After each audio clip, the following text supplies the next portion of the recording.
We're going to do a time capsule of these New York City and presidential races, all focused on New York City. The first thing we're going to focus on is the total turnout.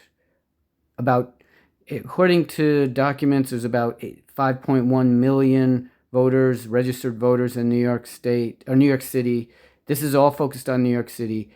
And we're looking at the presidential general election, the recent one, 2024, I believe. Yeah, I don't want to mess this up. So, and 2.8 million, if we round it off, showed up.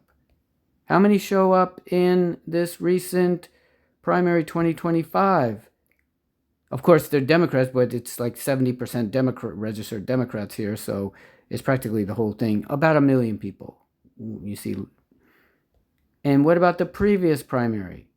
About 1,940,000. So where are the missing 2 million people?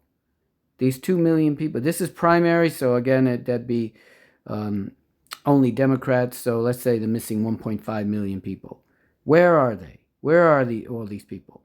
Then what you can see here that is interesting is this is the breakup. These people had to be disgruntled because they were voting for Trump in New York State.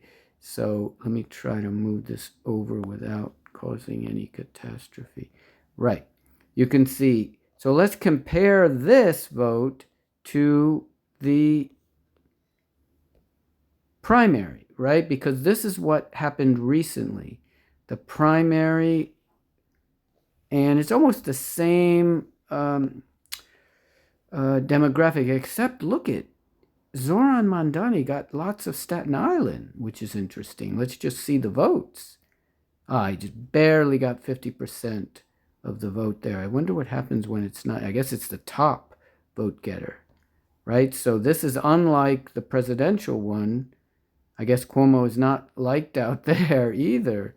So he's getting the Staten Island vote, which is interesting, right? In the primary. These are Democrats. I guess Staten Island doesn't know. I mean, either knows Cuomo and won't vote for him, or knows Mandani and does vote for him. I don't know. And then there's this block, which is the Cuomo vote, right? 90% Cuomo, but this is Bensonhurst, I believe.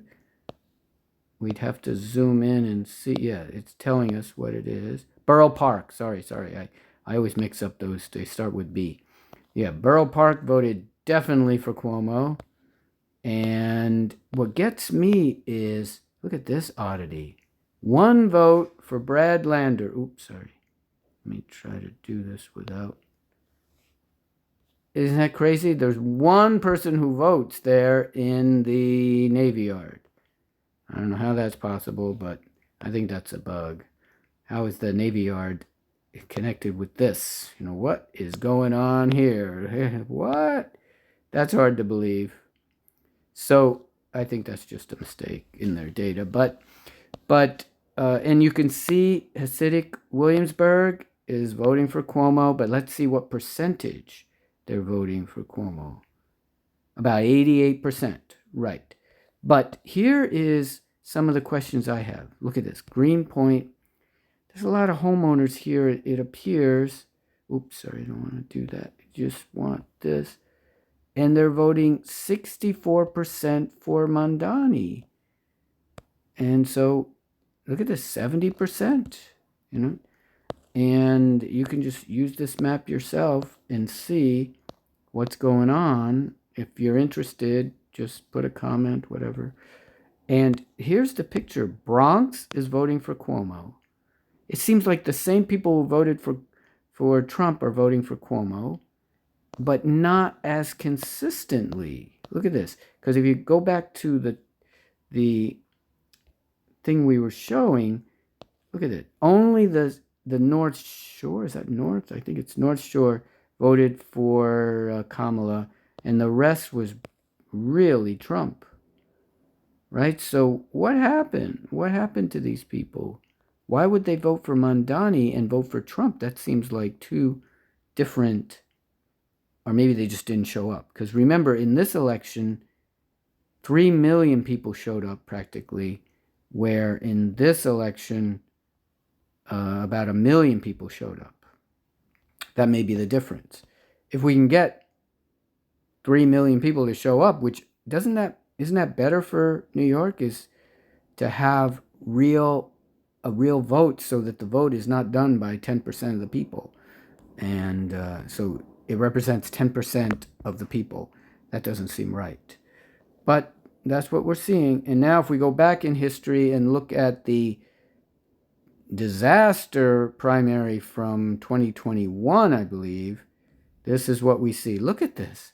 This was a disaster. Look at this thing. We had like 17 characters. Look at this. Look at the map. You can't even figure out the colors.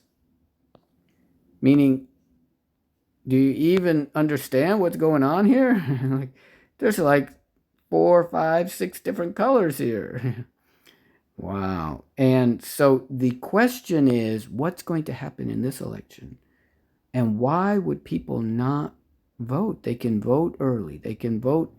Look at this. There's even some random, this is probably one vote out here. Yep, one vote for Andrew Yang. Yay. How can that area have just one voter? I don't know. And that's what we're seeing is, if 3 million people show up, then it would be better representation of what people believe. If 1 million people show up, then it's probably going to be the same as it was in the primary. And so this is just encouragement to show up, have your voice heard, have your vote heard. Trying to even see here, go carefully. Look at that, Eric Adams, 80%. Wow, I guess in the old days, Eric was loved. Now he's not loved anymore. That whole area. I wonder if you can compare it with Monday. Yeah, that area went for Eric Adams, but let's see the line. See, Eric Adams' line is much big. Canarsie Poll, I never even heard of that. See, the dividing line is, these people here voted for Eric Adams and now they're voting anti-Cuomo. What I think is happening is that there are people, see, it goes back to Machiavelli, who said the so-called prince should be loved or feared. And in the end, he argued that the prince should be feared because people love, they are very fickle, and they love by their own will, but they fear by the will of the prince. But the prince must not be hated. And as far as I can see, these people that voted for Eric Adams should logically vote for Cuomo, but there must be some reason they're not doing that. Peace out. Anyway, vote. Peace out.